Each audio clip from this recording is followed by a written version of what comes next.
Good morning, dear students. I hope you all are well. Welcome to your English class. Yesterday, we have completed the previous part of this chapter till where the author went to the Gessler's shop and he gave his order. Today, we will see what is written in the next part, page number 74. I cannot forget that day on which I had occasion to say to him, Mr. Gessler, that last pair of boots creaked, you know.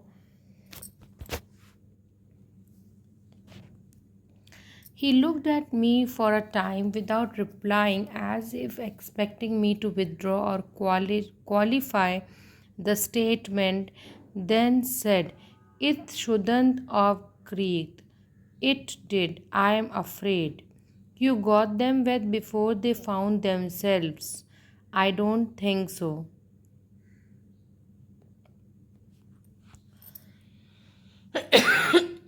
Sorry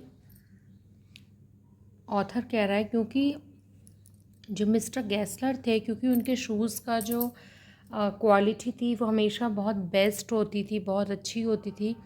तो author कह रहा है कि मैं वो दिन कभी भूल नहीं सकता जिस दिन मुझे एक दिन मौका मिला। देखिए, ओकेज़न किसके लिए कहा जाता है? जब कोई त्यौहार होता है या कोई मौका होता है। तो ऑथर कह रहा है कि मुझे उस दिन पहली बार ऐसा मौका मिला था जिस दिन मैं मिस्टर गैसलर से ये कह पाया कि जो बूट्स मैं लास्ट टाइम लेके गया था वो क्रैक हो गए, वो टूट गए। He looked at me for a time, और उन्होंने, जो मिस्टर गैसलर थे, उन्होंने ऑथर की तरफ देखा एक मिनट के लिए बिना कुछ बोले। उन्हें ये लग रहा था कि शायद ऑथर अपनी जो कंप्लेन है उसको विड्रॉ, ऑथर जो अपनी कंप्लेन को विड्रॉ करेंगे। विड्रॉ मतलब ले लेना, वापस ले लेना, और क्वालिफाई द स्टेटमेंट, या फिर कुछ बताएंगे कि क्यों इस तरीके से हुआ, मैंने शूज़ के साथ कुछ गलत किया इसीलिए शूज़ टूट गए या जो भी हुआ। फिर उन्होंने बोला इट शुडंट हैव क्रीक्ड, मतलब कि इट शुडंट हैव क्रीक्ड मतलब उनको टूटना नहीं चाहिए था, because Mister Gessler was giving best quality, so he was not able to accept this thought that the shoes are cracked. It did, I am afraid. Author ने बोला कि नहीं, ऐसा नहीं है, शूज़ तो क्रैक हो गए हैं, और मुझे, मतलब मैं आपको सही बता रहा हूँ, मुझे ऐसा, मतलब मुझे काफ़ी घबराहट हुई जब मेरे शूज़ टूट गए, क्योंकि वो वक्त से पहले टूट गए थे। You got them wet before they found themselves, मतलब author is that Mister Gessler ने कहा कि आपके शूज़ शायद इसलिए क्रैक हो गए होंगे क्योंकि आपने उनको, जो उनका एक प्रॉपर टाइमिंग होती है उससे पहले आपने उनको भिगा दिया होगा। मतलब शूज़ जो होते हैं उनको जल्दी हमें भिगाना नहीं चाहिए, लेदर ख़राब हो जाती है। तो मिस्टर गैसलर ने कहा आपने उनको शूज़ को पहले भिगा दिया होगा, इस वजह से वो ख़राब हो गए होंगे। तो ऑथर ने रिप्लाई किया कि नहीं, ऐसा तो नहीं है, मैंने तो ऐसा नहीं किया, I don't think so. At that he lowered his eyes as if hunting for memory of those boots, and I felt sorry I had mentioned this grave thing. Send them back, he said. I will look at them. फिर क्या हुआ, उन्होंने क्या किया, जब उन्होंने अपनी बात रखी और ऑथर ने कहा कि नहीं, ऐसा नहीं, मैंने शूज़ नहीं भिगाए, तो फिर वो अपनी आंखें नीची करके सोचने लगे कि वो शूज़ मैंने कब बनाए थे और किस तरीके से बनाए थे। फिर अब ऑथर जो था वो बहुत ही सॉरी फेल्ट कर रहा था कि मतलब मुझे ये बात नहीं बोलनी चाहिए थी। ग्रेव, देखिए ग्रेव मतलब क्या होता है कि जो डेड बॉडीज़ को हम जब बरी करते हैं, दैट इज़ ग्रेव यार्ड। तो ग्रेव मीन्स डेड बॉडीज़ होती हैं। तो ऑथर कह रहा है कि मुझे ऐसी बात, देखिए जो बात पुरानी हो गई तो वो एक डेड बॉडी की तरह हो गई, कि ऑथर इज सेइंग कि जो बात पुरानी थी वो एक मरी हुई बात थी, तो मुझे उस बात को इनसे जिक्र नहीं करना चाहिए था, क्योंकि मिस्टर गैसलर जो थे बहुत ही उदास हो गए थे और सोचने लगे थे कि ऐसे कौन से बूट्स मैंने बनाए जो इतनी जल्दी टूट गए। तो ऑथर को थोड़ा सा अच्छा नहीं लग रहा है, ऑथर को थोड़ा सा ख़राब लग रहा है कि मुझे ऐसी बात इनसे कहनी ही नहीं चाहिए थी। लेकिन उन्होंने क्या बोला मिस्टर गैसलर ने, जेंड देम बैक, मतलब उनको, उन शूज़ को आप वापस ले आइएगा, मैं उनको दोबारा से चेक करूँगा, अगर उनमें कुछ करेक्शन हो सकता है, कुछ रिपेयरमेंट हो सकता है तो मैं वो कर दूँगा। जोम boots, he continued slowly, are bad from birth. If I can do nothing with them, I take them off your bill. उन्होंने क्या बोला? Some boots are bad from birth. If I can do nothing with them, I take off your bill. मतलब कुछ shoes जो होते हैं वो जन्म से ही ख़राब होते हैं, मतलब कुछ चीज़ें का मैन्युफैक्चरिंग ही ख़राब हो जाती है, बन ही ख़राब जाती हैं। तो अगर मैं कुछ नहीं कर पाऊँगा, अगर मैं उनको ठीक नहीं कर पाऊँगा, तो उसके बावजूद भी मैं क्या करूँगा, कम से कम मैं आपके बिल से उसके पैसे हटा लूँगा। मतलब मैं आपसे उस शूज़ का पैसा नहीं लूँगा, या फिर मैं आपको पैसा जो है आप वापस कर दूँगा अगर मैं ले चुका हूँ। तो इस तरीके से वो मतलब उनको अपनी जो मिस्टेक थी, मतलब देखिए how dedicated he was to his work. Nowadays अगर हम किसी शॉप पे जाके अगर ऐसा बोलते हैं, तो शॉपकीपर पहली बात तो एक्सेप्ट नहीं करेगा, और ये तो बिल्कुल नहीं बोलेगा कि हम पैसे वापस कर देंगे। लेकिन पुराने टाइम के जो लोग होते थे उनके अंदर एक ऑनेस्टी होती थी, तो उन्होंने क्या बोला कि मैं आपको पैसे वापस कर दूँगा। Once only I went absent-mindedly into his shop in a pair of boots bought in an emergency at some large firm. He took my order without showing me any leather, and I could feel his eyes penetrating the inferior covering of my boots. At last he said, "Those are not my boots." Author क्या बोल रहा है कि एक बार, सिर्फ एक ही बार ऐसा हुआ था। एब्सेंट माइंडेडली मतलब क्या होता है, मतलब बिना कुछ सोचे समझे, मतलब बिना कुछ ध्यान में रखे हुए ऑथर जो था वो एक बड़े से फर्म में उसने जूते खरीदे थे। बड़े फर्म मतलब बड़े दुकान से एक इमरजेंसी टाइम में उसने ख़रीदे, और उनको उन शूज़ को पहन के, जो कि मिस्टर गैसलर की दुकान के नहीं थे, उन शूज़ को पहन के ऑथर कहाँ पहुँच गया था? मिस्टर गैसलर की दुकान पे। तो मिस्टर गैसलर ने क्या किया कि बिना कोई लेदर दिखाए, क्योंकि मिस्टर गैसलर हमेशा ऑर्डर लेने से पहले कस्टमर को लेदर दिखाते थे, but that day he did not show any leather. And what he did, वो उनकी जो आईज़ थी वो पेनिट्रेट मतलब होता है किसी भी चीज़ को भेदना, मतलब देखना बहुत, मतलब किसी भी चीज़ में ना उसको अंदर तक भेद कर देना उसमें। तो उनकी जो आईज़ थी वो उनका जो मतलब बूट्स की जो कवरिंग थी ऊपर, उसको बहुत ध्यान से देख रहे थे। फिर लास्ट में उन्होंने क्या कहा कि those are not my boots, ये मेरे बनाए हुए बूट्स तो नहीं हैं।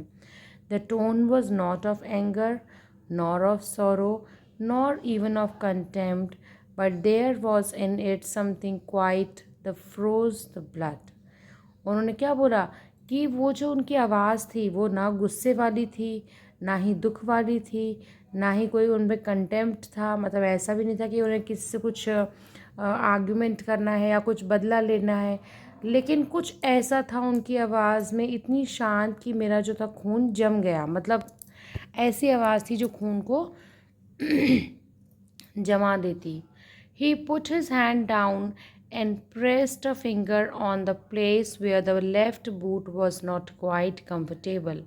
उन्होंने अपने हैंड को नीचे किया और ऑथर के लेफ़्ट बूट में एक जगह पे अपनी फिंगर को टच किया जहाँ पे ऑथर को बूट कंफर्टेबल नहीं था। It hurts you there, he said. Those big worms of no self-respect. And then, as if something had given way within him, he spoke long and bitterly. It was the only time I have ever heard him discuss the conditions and hardships of his trade. अब देखिए आप mister गैसलर का dedication देख सकते हैं काम के प्रति, कि ऑथर शूज़ पहना हुआ है, मिस्टर गैसलर ने वो शूज़ बनाए भी नहीं हैं, लेकिन फिर भी उन्होंने दूर से देख के ही टच करके बता दिया कि यहाँ पर ये शूज़ आपको कंफर्टेबल नहीं है, मतलब आपको चुभते हैं लेफ़्ट पैर में, और वो बिल्कुल सही उन्होंने बताया। फिर उन्होंने क्या बोला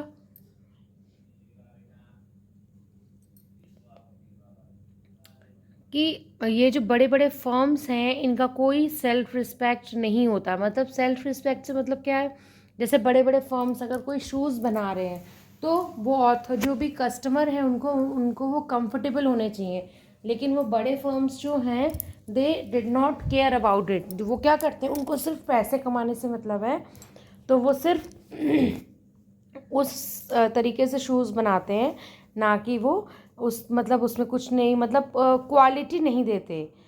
और ये बोलते हुए पहली बार ऑथर ने सुना कि उन्होंने बहुत ही ज़्यादा लंबा, बहुत देर तक और बहुत कड़वा बोले। कड़वा क्यों बोले?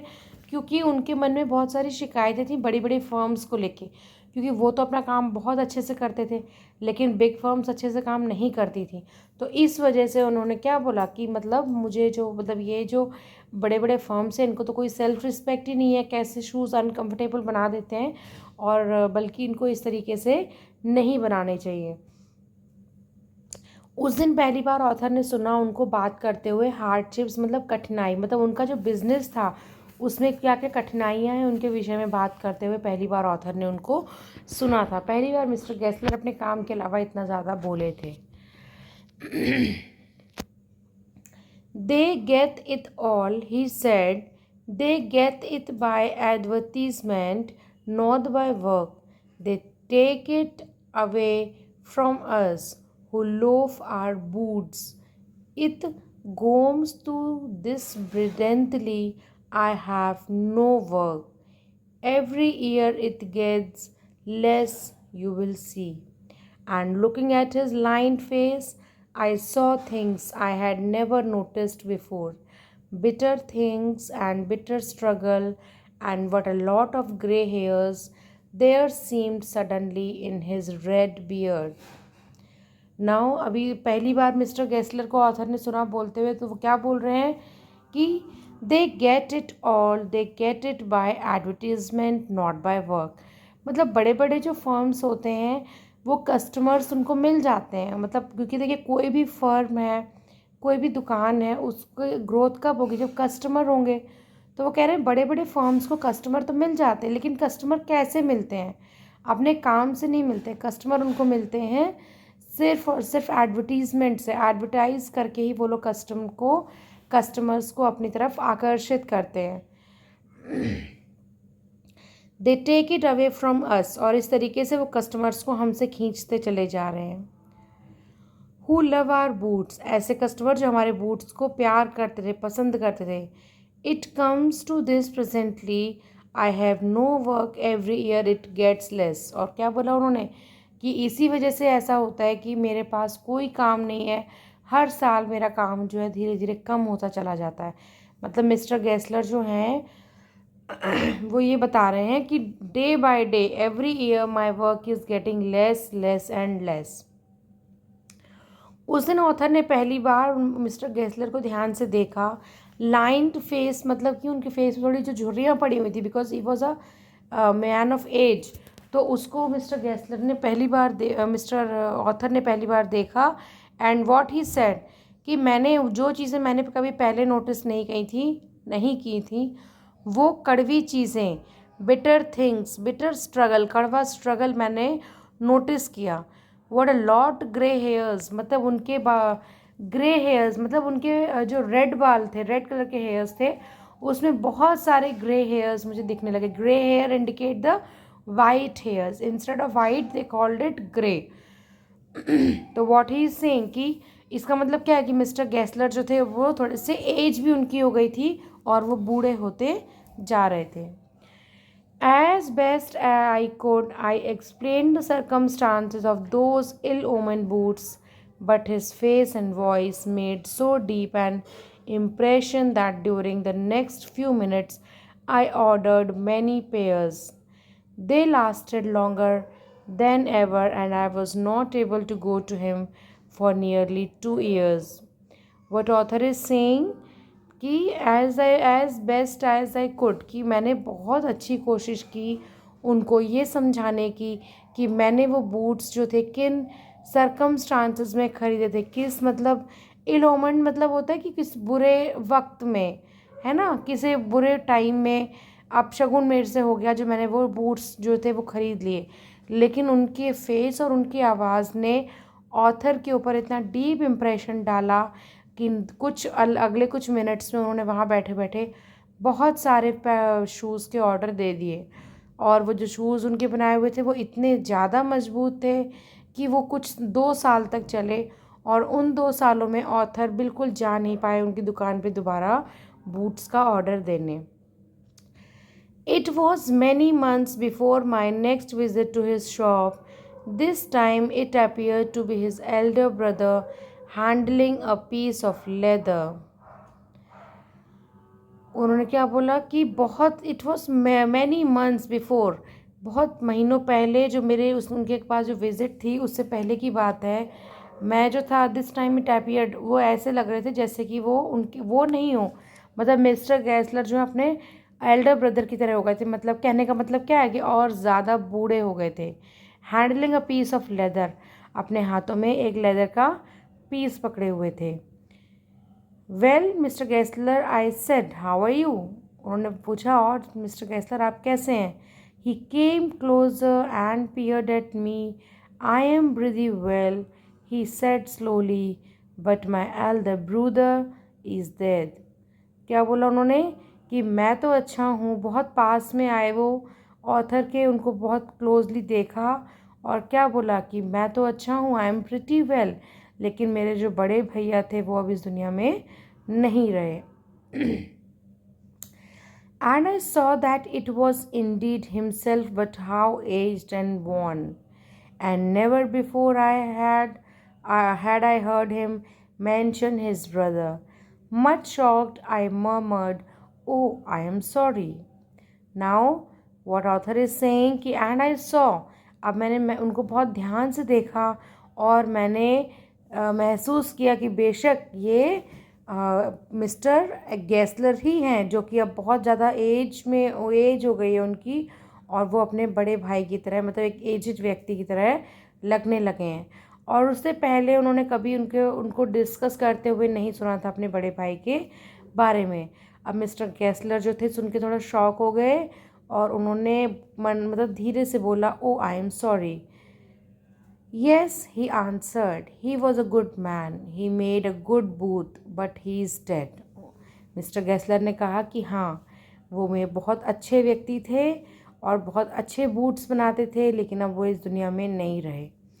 And he touched the top of his head, where the hair had suddenly gone, as thin as it had been on that of his poor brother. To indicate, I suppose, the cause of his death.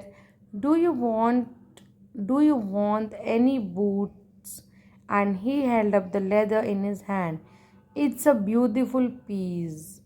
Now, what happened? The author is saying कि उसके बाद जो था, ये बोलते हुए उन्होंने क्या किया, अपने सिर का जो ऊपरी हिस्सा होता है, जो हमारा हेड होता है, उसको मिस्टर गैसलर ने टच किया और क्या बोला, वहाँ पे क्या थे, हेयर जो थे वो जा चुके थे। मतलब मिस्टर गैसलर जब और बूढ़े हो गए तो उनके हेयर्स जो थे वहाँ से गिर चुके थे। As thin as it had been on that of his poor brother, और उनके कैसे उतने ही कम बाल रह गए थे जितने उनके भाई के थे, जो उनके बड़े भाई के थे। To indicate I suppose the cause of his death, और ये उनको ऐसा लगा कि शायद उनको मतलब मैंने ये इंडिकेट करने के लिए कि उनके भाई की डेथ का कारण क्या था। Do you want any boots, what he said, Mister Gessler ने उनसे पूछा कि क्या आपको कोई, I suppose the cause of his death, उन्होंने क्या बोला कि मुझे लगता है यही उनके डेथ का रीज़न होगा, क्या कि उन बहुत ज़्यादा पतले हो गए थे वो और बाल भी चले गए थे। मतलब कहीं ना कहीं शायद उनको स्टारवेशन हो रहा था, मतलब वो लोग भूखे रह रहे थे क्योंकि उनको काम ही नहीं मिल पा रहा था। तो फिर मिस्टर गैसलर ने ऑथर से क्या पूछा, do you want any boot, आपको क्या कोई बूट्स चाहिए हैं। और उन्होंने अपने हाथ में जो लेदर का टुकड़ा पकड़े हुए थे उसको ऊपर की तरफ उठा दिया और क्या बोला, इट्स अ ब्यूटीफुल पीस, ये बहुत ही सुंदर, बहुत ही अच्छा एक पीस है। So this is the second part we have completed today, and the third part we will complete tomorrow. Okay, so tomorrow you will see the third part. For today, this much you have to see and understand. Do write the word meanings in your notebook and do complete the written work in all 3 notebooks. Thank you. Have a nice day, everyone.